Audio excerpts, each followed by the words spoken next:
1. 다음은 와전류 탐상 시험에서 표피 효과의 기준이 되는 침투 깊이에 대해 기술한 것이다. 올바른 것은 4. 탄소강과 알루미늄 중 탄소강이 침투 깊이가 얕다. 2. 잡은 분산매가 가져야 할 특성에 대한 설명 중 옳은 것은 2. 점도가 낮고 장기간 변질이 없어야 한다. 3. 1cm 직경의 구리봉을 2cm 직경의 코일로 검사하는 경우의 충전율은 1. 0.25.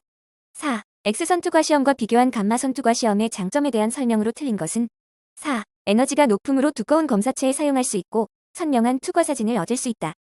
5. 시험체에 있는 도체에 전류가 흐르도록 한 후 시험체 중의 전이 분포를 계측하는 기파괴 검사 방법은 1. 전기 저항법. 6. CUZN계 상태도에서 알파상의 격자 구조는 4. 면시 및 반격자. 7. 로크웰경 도시험의 시험화 중에 해당되지 않는 것은 4. 1962N. 8. 실루민은 어느 계통의 합금인가? 1. R식의 합금. 9. 이원계 상태도에서 포정 반응으로 옳은 것은 4. 플러스.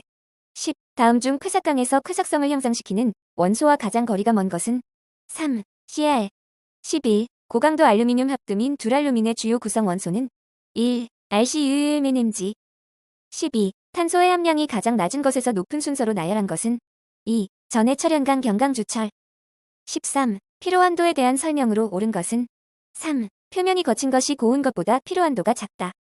14. 은백색을 띠며 비중이 1.74로 실용금속 중 가장 가볍고 HCP 격차 구조를 가지는 금속은 3. Mg.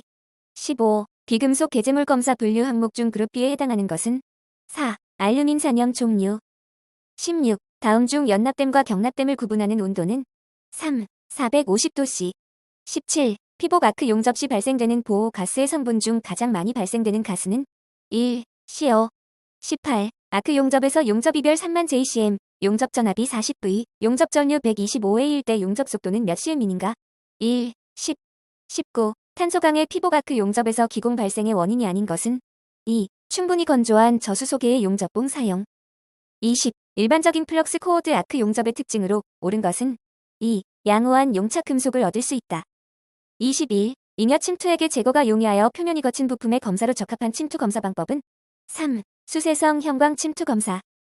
22. 침투 탐상 검사 종류 후 현상제 및 침투제가 시험체 표면에 남아있을 경우 발생할 수 있는 현상은 1. 습기에 의한 부식. 23. 형광 침투 검사에 사용되는 자외선 등 전구에는 항상 필터가 사용되는데 그 이유로서 틀린 것은 4. 필터를 사용함으로써 자외선의 강도가 증가되기 때문에. 24. 형광 침투 검사에서 의사 지시 모양으로 볼 수 없는 것은 3. 표면의 미세한 피로균열에 의한 불연속 지시.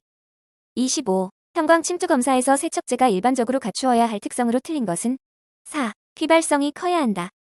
26. 형광 침투 검사의 효과를 증대시키기 위해 갖추어야 할 침투제의 조건은 3. 시험체와 화학 반응이 없어야 하며 냄새가 없고 무독성이어야 한다. 27. 소형 부품을 대량으로 형광 침투 검사하고자 할 때 가장 효율적이고 편리한 현상제 처리 방법은 4. 수연탁성 현상법. 28. 후유화성 형광 침투 검사 중 건식 현상제를 적용하는 방법으로 틀린 것은 4. 건조법. 29. 기체 방사 성동이원소를 이용한 형광 침투 시험 방법에서 사용하는 것은 3. 크립톤 85. 30. 용재 제거성 형광 침투 검사가 용재 제거성 염색 형광 침투 검사와 비교할 때 특징이 아닌 것은 3. 형상이 복잡하고 좁은 부분에 대한 검사에 용이하다. 31. 접촉각이 90도 미만이 될 경우 모세관 속의 액체 요철면은 어떻게 되는가? 1. 오목면이 되고 액체가 상승한다.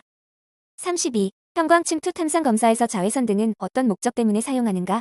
1. 침투제가 형광을 바라게 하기 위해서. 33. 침투 시간이 경과한 후 과잉의 수세성 침투제를 제거하는 바람직한 방법은 2. 저압의 물로 분사시켜 제거.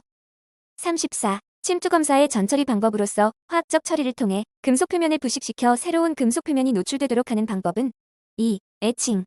35. 수은 등을 장착한 자외선 등의 스위치를 켠 후 일정한 희도가 얻어지는 데 필요한 시간은 약 얼마인가? 2. 5분. 36. 침투 탐상 검사에서 용접 크레이터 균열은 통상적으로 어떤 모양의 지시로 나타나는가? 1. 별 모양 지시. 37. 침투 탐상 검사에서 온도가 높은 시험체에 침투제를 적용하면 어떤 현상이 발생하겠는가? 2. 침투액이 열화되어 성질이 변화될 우려가 있다. 38. 모세관 속의 액체가 상승하는 높이에 대한 설명으로 틀린 것은 2. 액체와 유리관이 이룬 물질과의 접촉각이 클수록 높아진다. 39. 침투 탐상 검사에서 유화제의 분자 구조를 모형적으로 표시한 것은 2. 친수기, 친유기. 40. 침투 탐상 검사에서 경금속 시험체의 부식을 증가시키는 요인으로 옳은 것은 2. 침투액과 유화제의 수분량. 41. 용제 제거성 세척제에 필요한 특성이 아닌 것은 4. 인화점이 낮아야 한다. 42. 동일 방법으로 재차 침투 탐상 시험한 결과 초기 탐상에서 나타났던 희미한 지시가 나타나지 않았다. 이 경우에 대한 설명으로 틀린 것은 2. 초기 탐상 시 침투 시간이 부족한 경우. 43. 다음 중 침투제나 현상제의 잔류물을 제거해주는 후처리 과정이 필수적으로 요구되는 경우로 볼 수 없는 것은 1. 탐상 결과를 판정하여 폐기되는 경우. 44. 사용 중인 용접 구조물의 침투 탐상 시험을 시용하여 보수 검사할 때 검출되는 결함이 아닌 것은 1. 수축 균열. 45. 대비 시험편의 종류 중 균열의 깊이를 조절할 수 있는 것은 2. 니켈 크롬 도금 시험편. 46. 침투 탐상 검사를 할 때 시험체의 표면 온도가 표준 온도 범위를 벗어난 것은 4. 58도씨. 47. 니켈 합금 재질에 적용할 침투액은 함유되는 황해 함량을 제한하고 있는데 일반적으로 몇 %까지 허용되는가? 3. 1.0%. 48. 유화제의 색상이 오렌지색 또는 핑크색이 주된 이유는 2. 침투액과 구별하기 위해서. 49. 침투 탐상 검사에 사용되는 에어졸 형태의 탐상제에서 캔 압력이 저하되어 미약하게 분무되면 어떤 조치를 취하는가? 3. 현상제 캔은 폐기시킨다. 50. 침투 탐상 시험에서 재검사를 정확하게 한 결과 나타났던 지시가 나타나지 않았을 경우 옳은 판단은 2. 거짓 지시일 가능성이 많다. 51. 다음 중 주조품에 대한 침투 탐상 검사의 내용으로 적절하지 않은 것은 4. 주조품에서 검출되는 수축공은 주로 내부 모서리 부분에 찢어진 형태로 나타나는 경우가 많다. 52. 불연속 지시가 나타난 것을 제거한 후 다시 현상제를 적용하여도 뚜렷한 지시가 관찰되었다. 이 불연속의 설명으로 다음 중 가장 알맞은 것은 4. 큰 불연속 안에 침투액의 양이 많기 때문이다. 53. 후유화성 형광 침투액을 사용할 때 자외선 등을 사용할 두 곳은 3. 잉여 침투액이 적당히 제거되었는가, 세척이 잘 되었는가의 부분. 54. 침투 탐상 시험을 실시한 표준 시험편을 사용 후 후처리 방법으로 틀린 것은 2. 산 세척. 55. 다음 중 침투 탐상 검사에 사용되는 자외선 등의 선언으로 가장 적합한 것은 3. 수은 증기 램프. 56. 침투제의 성능 저하를 점검하기 위한 일반적인 방법은 4. 인공결함 시험편의 두 부분을 비교 조사. 57. 형광 침투 탐상 시험법에서 사용되는 자외선의 중심 파장은 2. 3650. 58. 다음 중 형광 침투액에 기름 베이스 유화제를 사용하는 경우 유화 시간으로 적합한 것은 1.1에서 3분. 59. 침투 탐상 검사에서 부품의 전처리 방법 중 증기 세척법을 주로 사용하는 이유는 4. 용제 증기는 대부분의 석유화학 물질을 제거시킬 수 있기 때문이다. 60. 침투 탐상 검사에서 침투액이 금속 표면으로 번져 적실 수 있도록 하기 위한 올바른 침투제의 선택은 3. 접촉각이 작은 것을 사용한다. 62. 침투 탐상 시험 방법 및 침투 지시 모양의 분류의 형광 침투 탐상 시험에서 시험체 표면에 얼마 이상의 자외선을 비추면서 관찰하여야 하는가? 2. 800 마이크로와트 CM2. 62. 침투 탐상 시험 방법 및 침투 지시 모양의 분류에 따른 침투 시간에 관한 사항 중 틀린 것은 2. 시험체 온도 15에서 50도씨의 범위를 표준으로 하며 3에서 15도씨 범위에서는 온도를 고려하여 침투 시간을 줄인다.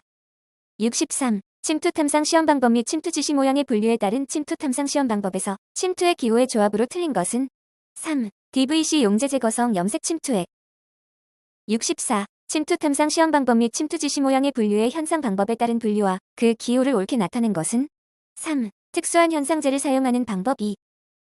65. 침투 탐상 시험 방법 및 침투 지시 모양의 분류에 따른 침투 탐상 검사에서 건조 처리 및 현상 처리에 대한 규정으로 틀린 것은 2. 세척액으로 제거한 경우는 종이 수건으로 닦아내고 가열 건조한다.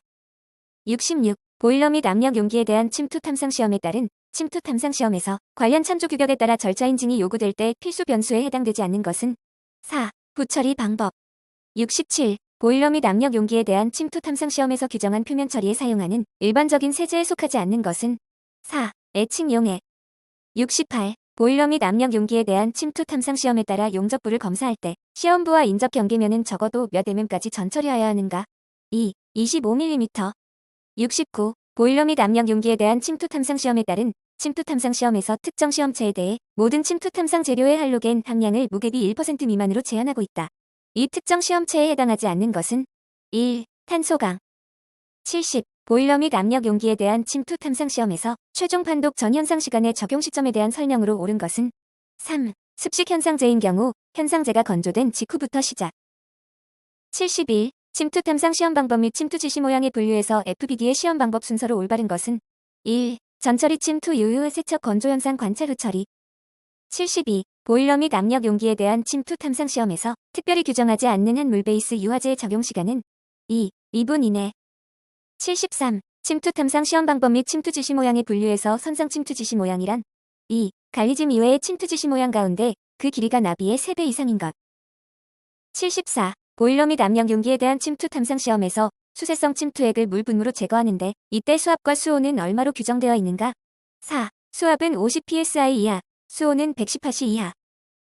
75. 침투 탐상 시험 방법 및 침투 지시 모양의 분류에서 속건직 현상제를 적용할 수 없는 방법은 4. 침지. 76. 압력 용기에 대한 침투 탐상 시험에서 정하고 있는 침투 탐상 시험 시 평가 대상에서 제외되는 결함 지시는 4. 1/18인치 크기의 원형 결함 지시. 77. 보일러 및 압력 용기에 대한 침투 탐상 시험에 대한 설명으로 틀린 것은 3. 허용된 최대 현상 시간은 수성 현상제의 경우 4시간이다. 78. 침투 탐상 시험 방법 및 침투 지시 모양의 분류에 따라 건식 또는 속건식 현상제를 사용하는 경우 건조 온도는 1. 수분을 건조시키는 정도. 79. 침투 탐상 시험 방법 및 침투 지시 모양의 분류에서 규정한 관찰 방법이 아닌 것은 3. 자외선 강도는 시험체 표면에서 1000마이크로와트 cm2 이상이어야 한다. 80. 보일러 및 압력 용기에 대한 침투 탐상 시험에 규정한 자외선 조사 등의 설명으로 잘못된 것은 4. 자외선 조사 등의 시험체 효면 최소 밝기는 500 마이크로와트 cm2이다.